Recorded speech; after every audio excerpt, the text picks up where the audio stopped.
Hi friends, it's Amy. Welcome to my bookish life. Today I want to talk about the two readathons that I participated in the month of May. So let's get to it.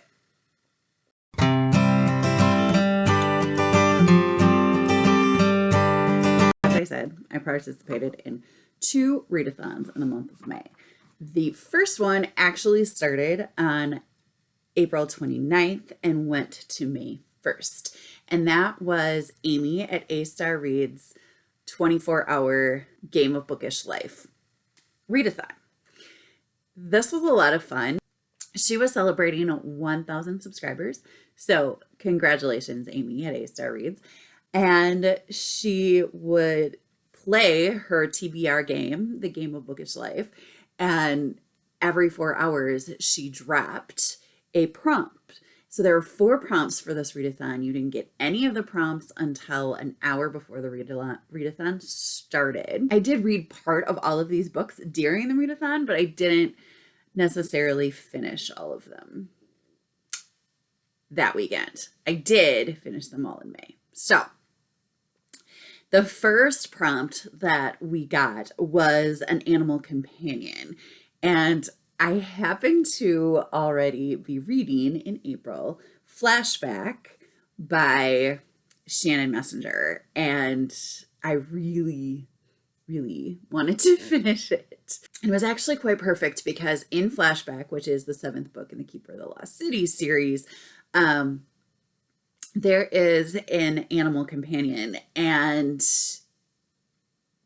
it, without giving too much away, that animal companion is quite prevalent in that particular book. So it was perfect. That is what I read. I actually did, because of this readathon, get to finish that by the end of April. So thanks for that. The second prompt was flower on the cover. For this prompt, I actually looked through my NetGalley.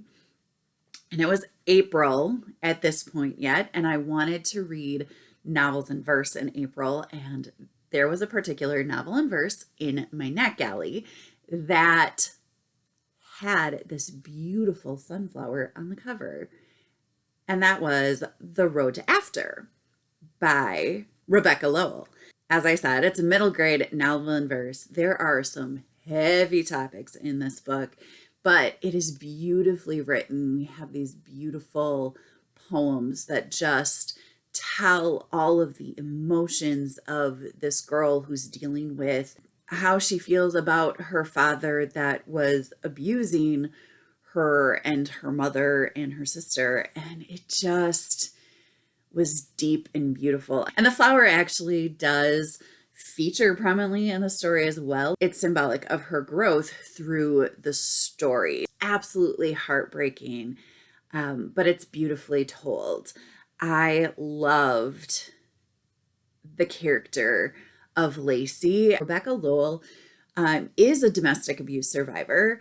Her situation was very much like that of the mother in this book. So she's telling the story from the point of view of what her children might have felt like. And that piece of information really makes it even more raw. It was definitely a really good book. I really loved it. The third prompt for the readathon was a koi cup pick. In her game, she takes all of the books that she wants to get to in the very near future and puts them into this really cute koi cup. And she picks one out, and that's the book that she's going to read. On the prompt drop video, she chose the book The Love Hypothesis, which at the time I did not have any access to. However, my sister does own it, and I did steal it from her house while I was over there the other day and tell her I was borrowing it. So I do now have it in my possession to read at some point, hopefully this summer. But for the readathon, what Amy said to do was to take 10 books and to line them up, do whatever you need to do, and like randomly choose one of those 10 books. So what I did is I took my NetGalley books and I put them into a spinner wheel online, and I spun the wheel, and the book that came up was Singing with Elephants by Margarita Engel. This is, again, a novel in verse. Absolutely beautiful. It was one of my favorite books of the month. So interesting and fun to read. This one follows 11-year-old Oriel, who was born in Cuba, who was born in Cuba and now lives in Santa Barbara. Her parents run a large animal vet clinic, so she's surrounded by like these large animals that she gets to help take care of all the time. And one day this elephant shows up, and the elephant is going to have a baby. And she gets really close and just falls in love with these elephants because they're just adorable, and she loves them, and it's great. And it's so cool to see how excited she gets. She's also, as she's taking care of these elephants, meeting with an author and learning how to write, learning how to express herself, especially how to write poetry, which brings up the novel in verse kind of full circle of this book. Something happens, and she realizes that she can use her voice and her writing to be an advocate for the elephant. And it's really just a great book about conservation, a great book about using your voice and advocating for others and yourself and finding your passion. I just really, really loved it. I loved how it was written. It was so beautiful. It was really great. I'm so glad that the spinner wheel came up with that book. That was actually the last book that I finished for this readathon. The fourth prompt was for a book under 300 pages. And for that, it was already May 1st, and the second readathon had already started. So I read a book that I wanted to read for that readathon, and that was Scritch by Lindsay Currie. This book, this was like my other top 2 book of the month. The main character is Claire. She lives in Chicago, as I've said. Her dad runs a haunted Chicago tour bus that she is so embarrassed by because he believes in all these ghost stories and she thinks that they're all hooey. So one day she has to go with her dad on this tour bus, and you're stopping at all of these different like actual haunted places in Chicago that are quite famous, that'll send you down all these rabbit holes if you're a rabbit hole reader like I am. And as she's there, she sees this boy, and he's sitting on the bus, and she's like, "You're not supposed to be on here," and nobody else sees him. Then weird stuff starts happening. All of this stuff happens at home, and she can't figure out what's going on. There's a ghost that followed her home, and she needs to figure out why he followed her home, what he's doing here, what's going on. And it's just this crazy ride. It's so fun. It's so interesting. It's creepy. It's informative. And the characters are awesome. It was just so fun. That is the end of my participation in the Game of Bookish Life. Here is the journal page that I came up with. I tried to make it look like a game board with the prompts in the middle. I thought it was really fun. I really enjoyed playing. I really hope she does it again and starts at the same spot where she left off, so that as readathons go, we eventually get through the whole board. And I just think that's really fun. So anyway, thank you, Amy at A Star Reads, for such a wonderful readathon. I got the opportunity to be on sprints with Amy. It was a fun weekend. I'm so glad that I got to participate in that. So thank you. Since I've already brought it up, that brings me to the second readathon. Boo! Boookathon was run by Keisha at A Book Like You. She has a YouTube channel and Instagram account, and Ashley at Bent Biblio's podcast. She has an Instagram account and a podcast. It celebrated that in the year 2022, we are halfway to Halloween. The goal was to read as many creepy middle grades as possible. As I said, the first book that I picked that I wanted to pick up for that was Scritch by Lindsay Currie. So I kind of bent the prompts to my whim so that I could read the books that I wanted to read, and it was pretty easy to do. It's not like it was that difficult. So there are 3 prompts and then a group read, and I ended up actually reading 5 books for this readathon. I was so into it. The group read was Strange Star by Emma Carroll. This is the story of the night that Mary Shelley was inspired to write Frankenstein. So it imagines this meeting that actually took place between Lord Byron, Mary Shelley, Percy Shelley, and Mary's cousin or sister. They're at Lord Byron's estate. There's a knock on the door. It's a young girl, and she's like, telling this tale of mystery and woe, and it inspires Mary Shelley to write the book Frankenstein. It is just so imaginative, wonderful. I really liked it. It was a lot of fun. The live show was really interesting and thought-provoking. As somebody that read Frankenstein, I really liked seeing all of the Easter eggs. So it was really cool to see the perspective of people that haven't read the book Frankenstein before, and they were still able to enjoy the book as well. So it was a really cute book, and I really liked it. So it was totally not on my radar at all, and it was a great read. So it was a lot of fun. So the 3 prompts were a creepy word in the title, illustrated, and scary cover. So Scritch, it's kind of a creepy cover. So I thought maybe I could use it for that one. But the Scritch like nails on a chalkboard that just like makes my spine crinkle. So I made that my creepy word on the title. So Scritch I used for creepy word on the title. I'm not going to go into that one again. Just totally raved about it 5 seconds ago. For illustrated, this was my trickiest one to fill because I didn't have a graphic novel kind of on my radar that I wanted to read that was middle grade and that was creepy. So I looked up what some other people were reading and that other people had on their TBRs, and I found Okay Witch by Emma Steinkellner. This book was cute. I really liked it. We have Moth, who loves witches, loves Halloween, and she lives in the town Founder's Bluff.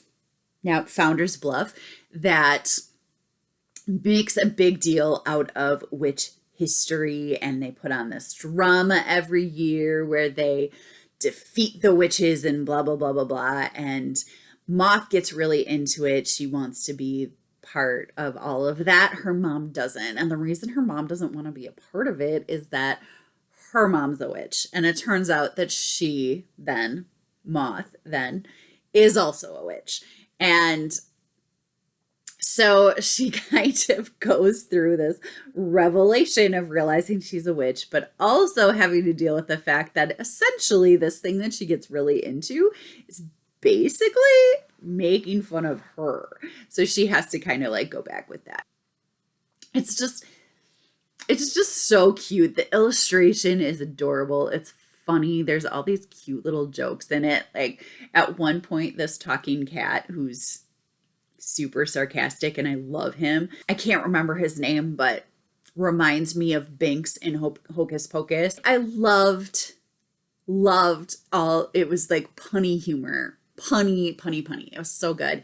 I just loved it. And I really loved the illustration style. It had this like old-timey modern mixture. It was spot on. It was great. Looking forward to the sequel. I think I'm going to get to it this month. Okay, so then the third prop was a scary cover. And this one I didn't really have a book in mind for, but I had recently acquired this book from the book order, and that is creepy. This is The Girl in the Lake by India Hill Brown. It is creepy. The cover is creepy. The font just terrifies me. Yeah. Yeah. So I chose this one. Anyway, I'm glad I did because it was really good. This follows Celeste and her brother Owen, and they, along with their cousins Capri and Daisy, are going to spend the week at their grandparents' lake house, and strange things start happening right away, especially to Celeste. Like, weird things happen, and they keep on telling Celeste that they saw her doing something, and Celeste is like, I didn't do that. And they're like, yeah, I saw you did it. And she's like, no, I didn't. And so these creepy things start happening, and then all of these secrets come up as to why that probably is the case. It really is spine tingly. It is creepy, and I liked it. I liked it a lot. It was very interesting and thought-provoking in a very real, tangible way, but also very creepy and thrillery in a very paranormal way. So it was really good all around. That was it. That I was done with all the prompts. However, I was cleaning, and I had a lot of cleaning to do, and I was looking around, looking through Libby, and I found Scary Stories for Young Foxes. And oh my goodness, this was so cute. It starts with this story fox telling a story to this litter of fox kits. And the story that she's telling is about Maya and Uli. And Maya and Uli were both separated from their respective litters and found each other and formed this found family in order to survive out in the wild. And it's really creepy, all of the things that they encounter. It's not it's a fantasy, obviously, because it's talking foxes, but it's not paranormal. It's harrowing situations and kind of gruesome situations that they encounter that would be real life things, which is kind of intense if you're a young person reading this book. I would be very cautious before putting it in the hands of some of my more sensitive readers, especially my sensitive animal lovers. They would not want anything to do with this book because it's gruesome in some cases. There are some elements that could be interpreted as paranormal and could be interpreted as something else. So I don't want to say that it's not completely not paranormal. I thought that it was really cute. I really liked it. It was definitely a book that I needed to stop and remind myself that the characters in it were foxes because they just seemed so human. But it was pretty gruesome, and it's pretty intense. So I definitely wouldn't put this one in the hands of a sensitive soul. But I can also think of some of my students that would really like it. So yeah, it was cute. Did I say who that was by? I don't think I did. So Scary Stories for Young Foxes by Christian McKay Heidicker is that one. So that was the last book that I read, that I finished for the Boookathon. Both of these readathons were so much fun. I read some of the best books. It was a great way to start my reading month, especially since the middle of my reading month in May got really slow. So if you're interested in knowing about the rest of the books that I read in the month of May, I did just post my wrap up. And so you can find that down below. I'll add it to the description of this video. I will also tag Amy and Keisha in this video so you can check out their channels. They are just both wonderful booktubers. It's really awesome to see everything. And if you like middle grade creepy, Keisha is for sure a premier booktuber to follow. She's got so many great recommendations over there. It is wonderful. And I'm getting more and more into creepy middle grade. So it's great to have her as a source. Amy is very eclectic in her reading taste.